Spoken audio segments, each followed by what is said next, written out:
Take the remote unit from its handy storage space, and you're set for hours of pure pleasure. Turn the set on, select your channel, see all color shows in living color. Not every sign of wealth in the 1970s was flashy. The divided second seat folds right down.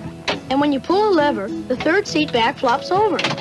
It wasn't always the big house or the new Cadillac that gave it away. Sometimes it was the little details. The smell of fresh leather, the quiet hum of a kitchen gadget no one else had, or the way your mom casually offered a second scoop of real ice cream instead of sherbet. If you grew up with these next 25 things, you didn't just live through the 70s, you lived it rich. You didn't just ride in a Cadillac El Dorado, you glided. It wasn't just a car, it was a rolling declaration. The hood stretched out, like a landing strip. The grille looked like it could command respect in traffic court. And inside, the smell of real leather, the soft thump of the door closing, and those massive bench seats that made every road trip feel like cruising in a mobile living room. If your family had an El Dorado, you didn't pull up, you arrived. With power windows, an 8-track stereo system, and a dashboard that looked like it came from NASA. It was the dream car of every kid whose dad did well at work.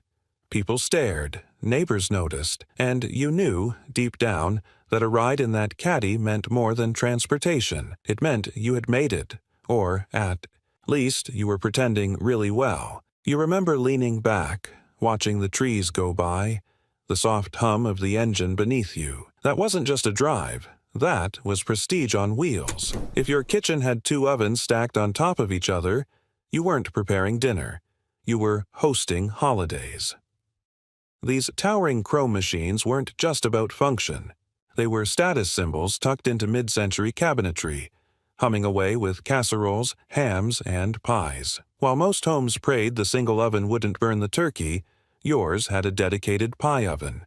That second oven wasn't for necessity. It was for options. And in the 70s, having options meant luxury. It was the kind of thing you showed off to guests like, "Oh, it's just our second oven for baking rolls." The warm smell of cinnamon. Rolls on the top rack with a roast cooking down below. That's not just dinner. That's living in a house that felt successful. And when guests walked in, they smelled the wealth before they saw it. In the 1970s, having a color TV was one thing, but if it had a remote control, that was next level. Most families had wood-paneled sets with rabbit ears and channel dials that needed pliers, but not you. If your parents handed you a remote that clicked like a miniature garage door opener, you were operating tech royalty. The screen glowed with Ms. H in full color. Commercials looked like mini-movies. And no one had to get up to change the channel. That remote didn't just switch channels, it declared, "We are not struggling." The TV sat like a shrine in the living room, not shoved in a corner, centered, framed by matching speakers or maybe even a console stereo underneath. If you had one of those, chances are your house also had carpet so thick it left footprints. Remote. In hand, lights dimmed, bowl of name-brand popcorn at your side. That wasn't just a Tuesday night. That was televised affluence. You knew you were in a different league when someone had a sunken living room. That small step down into plush-carpeted comfort, that was a 70s architectural wink that said, "We entertain." And if there was a conversation pit in the middle, low couches wrapped around a recessed square with a glass coffee table, it wasn't just a home. It was a magazine layout brought to life. You'd take off your shoes to step into it. It felt like a den inside a den. A place for grown-up talk, highball glasses, and the smell of cologne and cigarette smoke drifting up while the kids peeked from the hallway. Most houses had chairs. Yours had zones. A dedicated place for cocktail hour, for record listening, for simply being stylish. And if the pit had shag carpeting in harvest gold or burnt orange, all the better.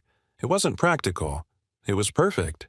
Sure, today it might seem quirky, but back then, having a fondue set out on display was the height of culinary fashion. It said, "We travel, we try new things." It whispered European sophistication, even if all you ever dipped was Wonder Bread and Velveeta. Placed proudly on the teak sideboard or nestled in the kitchen nook, That ceramic pot with little color-coded forks meant you were hosting the fun kind of parties. The ones with cheese bubbling in the corner and someone inevitably dropping their bread cube and laughing like it was the most scandalous thing ever. It wasn't just dinner, it was an experience. A shared, interactive, slightly messy display of middle-class arrival. Kids loved the chocolate nights. Adults raved over the Gruyere, and no one cared that the whole thing smelled like wine and garlic for days after. That smell, that was the smell of the good life. If your kitchen glowed like a ripe avocado in the 1970s, chances are you were doing just fine. Avocado green appliances weren't just trendy, they were luxury. Owning a matching fridge, stove, and dishwasher in that soft, earthy green, that meant your kitchen was part of the future, and you had the budget to prove it. These weren't impulse buys, they were investments. You'd walk into someone's home and spot the gleaming green fridge with gold trim, and immediately clock it. These folks had taste and money. Your mom might gently place a palm on the oven top and say, "This one heats evenly," like she was talking about a Mercedes. The color didn't just signal style, it screamed status. It meant you had remodeled, you had upgraded, you had arrived. Every appliance had matching dials, glossy finishes, and sounds that were oddly satisfying. The soft click of the stove, the deep hum of the refrigerator, even the blender had that 70s confidence, bold, loud, and built to last. Sure, avocado green went out of fashion eventually, but in the 70s, it was the color of comfort, class, and careful design. And if your family had the full kitchen set, that wasn't just home cooking, that was high design. Before wireless speakers and Bluetooth soundbars, real audio came in the form of console stereos, massive wooden furniture pieces with hidden speakers and turntables inside. These weren't just sound systems, they were centerpieces. And if you had one in your living room, you were doing well. The richer homes didn't just have music, they had ambiance. These consoles came with sliding doors, velvet-lined compartments, and enough polish to reflect your shag carpet. You didn't throw a record on. You presented one. You carefully lifted the lid, dropped the needle, and let earth, wind, and fire, or Barbra Streisand, fill the house like an audio fireplace. Parents would cue up a full side of vinyl, pour a drink, and say things like, "Listen to the clarity in that bass." And it wasn't just music, it was a ritual. You invited neighbors over, played records at dinner parties, and showed off the stereo as proudly as any new car. These weren't for the background. They were for the moment. And if your home had one, that meant someone valued not just sound, but quality sound. There's rich. And then there's crystal candy dish rich. These ornate, cut glass bowls sat on end tables and coffee tables like tiny trophies. But with a catch. You weren't allowed to actually eat the candy. Inside, they held butterscotch discs, ribbon candy, or those mysterious chalky mints that never seemed to go bad. But the real purpose, decoration, elegance, a gentle reminder to behave. Because anyone with a crystal dish didn't just snack, they entertained. Kids learned early. Don't touch the dish unless offered. Moms would straighten it if it was even slightly off-center. And when guests came over, it sparkled under the soft yellow light, catching every eye in the room. Owning one meant you had taste. Matching it to the living room, that meant you had class. But displaying 3 in one house, now, that was wealth. Before Google, before Wikipedia, knowledge lived in leather-bound encyclopedias, and owning a full set was a status symbol. All its own. You didn't just buy books, you bought legacy. Each volume lined up neatly on the bookshelf like soldiers of wisdom, their gold-embossed titles shining under the lamplight. These weren't for the kids to scribble in. These were sacred. You opened one with reverence. You turned the pages slowly, and if you had the yearbook updates, that meant you kept up with the times and had the subscription budget to match. Parents beamed with pride when company noticed the Britannica or World Book volumes. "We like to encourage learning," they'd say, as if casually displaying a private library. And the truth was, if your family had the full set, leather-bound and matching, That said more about your values than any car in the driveway. Nothing said, "We've made it," like stepping down into your sunken living room. These plush, recessed seating areas weren't just stylish. They were architectural flexes. Friends would walk in, take that first little step down into the living space, and immediately feel the vibe change. Everything felt softer, cooler, and just a bit more sophisticated.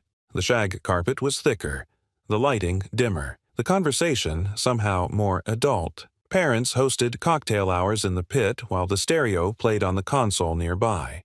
You weren't watching TV. You were entertaining. And if a fireplace was built into one wall, that was the cherry on top. You knew the homeowners had both taste and the money to make a split-level design work. For kids, it was a stage. For adults, it was ambiance. And for everyone else, it was proof that this wasn't just a house, it was a home with character. In the early 70s, having a color TV was luxury. But having a color television with a wood-paneled exterior, that was prestige. This wasn't a TV, it was a piece of fine furniture. You didn't mount it on a wall or tuck it in a corner. You centered it. And when guests visited, the first thing they said was, "Oh, is this the new RCA?" The colors popped, the volume knob clicked with authority, and flipping through channels felt like turning pages in a glossy magazine. You'd gather around after dinner, dim the lights, and marvel at the wonder of real color. Sports were sharper, cartoons were bolder, and Sunday night movies became full events. Wood-paneled TVs blended seamlessly with the living room's decor, and if you had a remote, that was the true sign of living in the future. You weren't just watching TV, you were making a statement. A statement that said, yes, we can afford this. If your house in the 1970s had a built-in intercom system, it didn't just mean convenience, it meant class. Instead of yelling up the stairs or down the hall, you pressed a button and broadcast your voice through sleek, wall-mounted speaker boxes.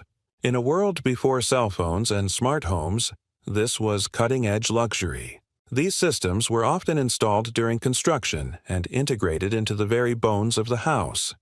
Some models even played FM radio or had party mode, where every room blasted the same music. You could page the kids for dinner, call your spouse without leaving the couch, or just listen to the golden sounds of AM radio while vacuuming the shag carpet. There was something futuristic about that little grid-covered speaker. When a voice crackled through it, even if it was just Mom saying, "Dinner's ready," it felt like living in a sci-fi movie. And if your house had more than one of these units, that wasn't just rich, that was practically royal. In the 1970s, having a console stereo wasn't just about sound, it was about status. These weren't little radios or boom boxes. These were living room centerpieces.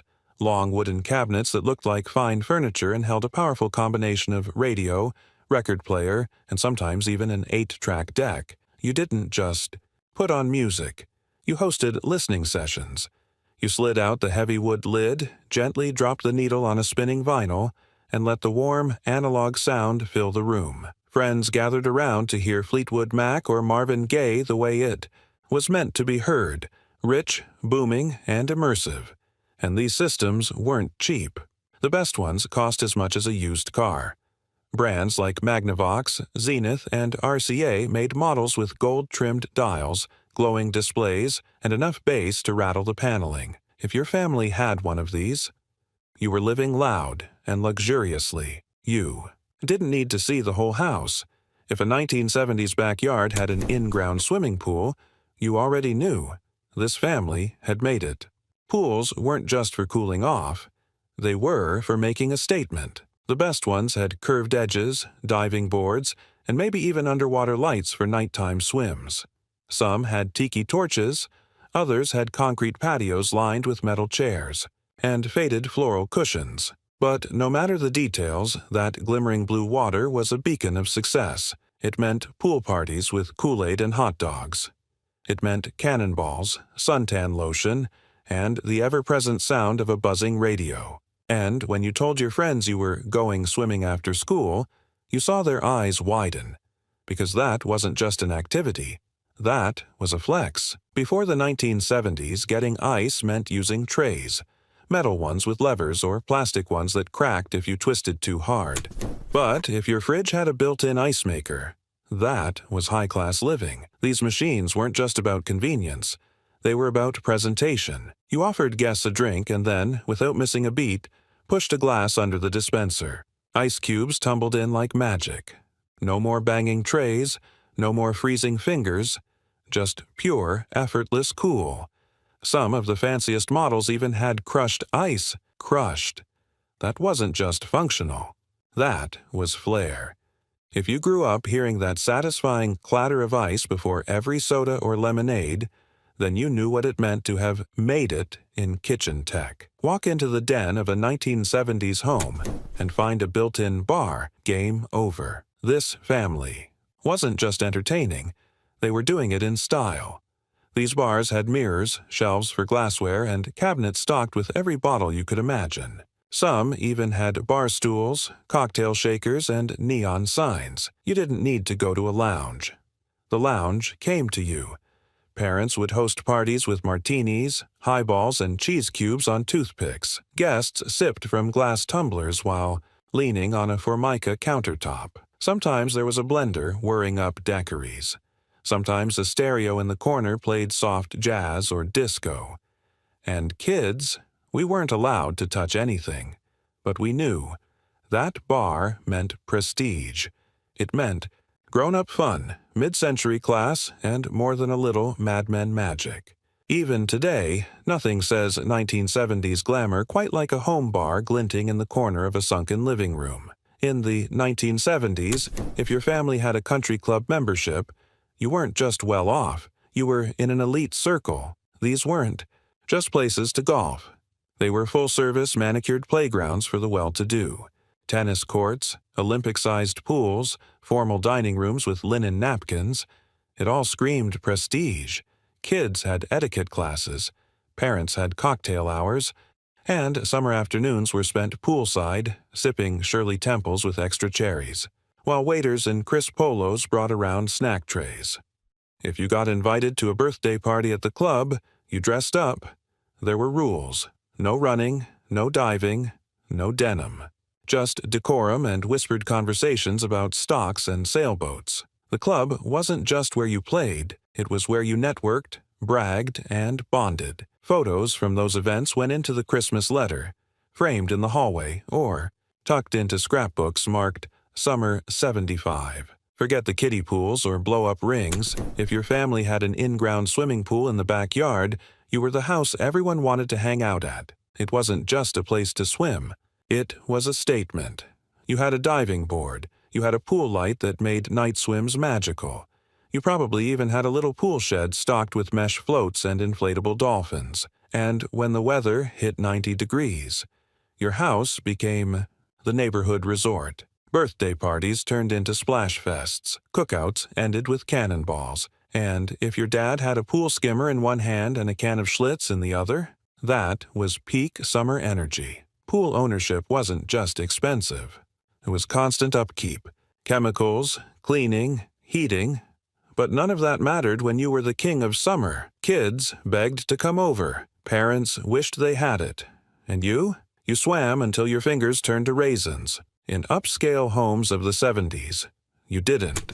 Yell down the hallway, you pressed a button. Built-in intercom systems and wall-mounted radios were futuristic luxuries that made you feel like you were living in the Jetsons. You could pipe music into every room. Announce dinner without climbing stairs.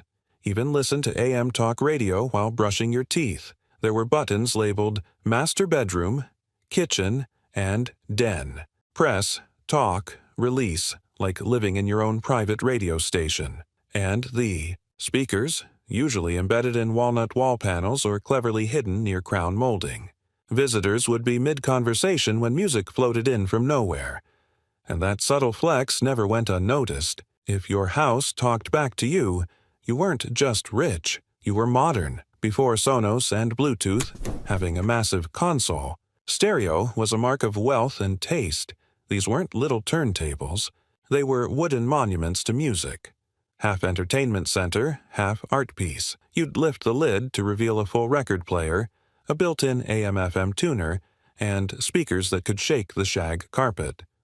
Some had storage for LPs. Others had built-in 8-track decks. Either way, it was a sign. Music mattered in this house. You'd sit cross-legged in front of it, flipping through liner notes, letting Fleetwood Mac or Earth, Wind & Fire fill the room. And when guests came over, that stereo was always playing. Parents had cocktail parties, kids had solo dance sessions, and the rich had range, because if your stereo could play it all and looked this good doing it, that meant you weren't just listening to the music. You were living inside it. The ultimate 70s dad flex? A real leather recliner that massaged your back while you watched the evening news. These chairs weren't furniture. They were thrones. They came with chunky remotes attached by coiled wires. You'd hear that low hum as the rollers worked up and down your spine. Some even had heat settings. And if yours had a mini fridge in the armrest or cup holders, you were living in the future. Every living room with one of these became sacred ground. You didn't sit in Dad's chair. You asked, and if you were granted access, you felt like royalty. Reclined, vibrating, sipping a soda, pretending you had a mortgage and a lawn to worry about. It was a luxury built for one. But the message was clear. In this house, comfort wasn't an accident. It was earned. Walking into a home in the 70s and seeing custom draperies that matched the furniture. That wasn't just style, it was wealth, screaming from every fabric fold. These weren't store-bought curtains hung on a whim. They were professionally measured, hand-sewn, and often lined with insulated backing. Patterns ranged from paisley to florals to shimmering metallics, perfectly complementing velvet couches or brocade chairs. When sunlight streamed in, the room glowed. Coordinated, curated, and clearly expensive. Moms took pride in their decor, and these drapes were the crown jewel. Even as trends changed, these thick fabrics stayed, because they weren't just window coverings. They were investments, bragging rights, and proof that your house didn't just look good, it matched. If you ate dinner under an imported crystal chandelier, your house didn't just shine, it sparkled with class. These weren't just lights.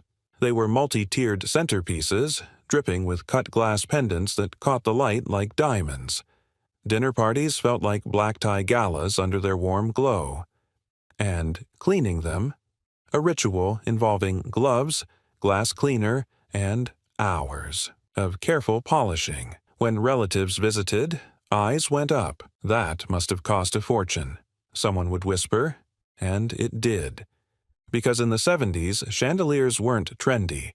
They were timeless, and when the light hit just right, casting. Rainbows across the walls? That was luxury you didn't need to explain.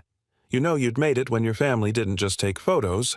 You had annual portraits done by a pro, matching outfits, coordinated backdrops, a smiling mom in pearls, and a dad in a navy blazer. These weren't snapshots.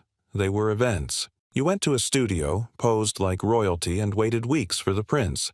They got framed and hung over fireplaces or staircases. And every guest saw them. Because these weren't just memories. They were proof. We are put together. We are thriving. And every year the frame changed. But the pride stayed the same. Before air fryers and smart ovens, there was one sign your kitchen meant business. A Cuisinart food processor. If you had one of these in the late 70s, you were a culinary pioneer or married to one. It chopped, diced, shredded, and sliced. And it cost a small fortune. But for home chefs with fondue sets and Julia Child cookbooks, it was a badge of honor. You didn't just cook. You prepared meals, quiche, mousse, pâté, all with the whir of a blade and a flick of a switch. Dinner was no longer survival. It was an experience. And if guests peeked into the kitchen and saw your Cuisinart gleaming on the counter, they knew you meant business. When one fridge wasn't enough, you knew life was good.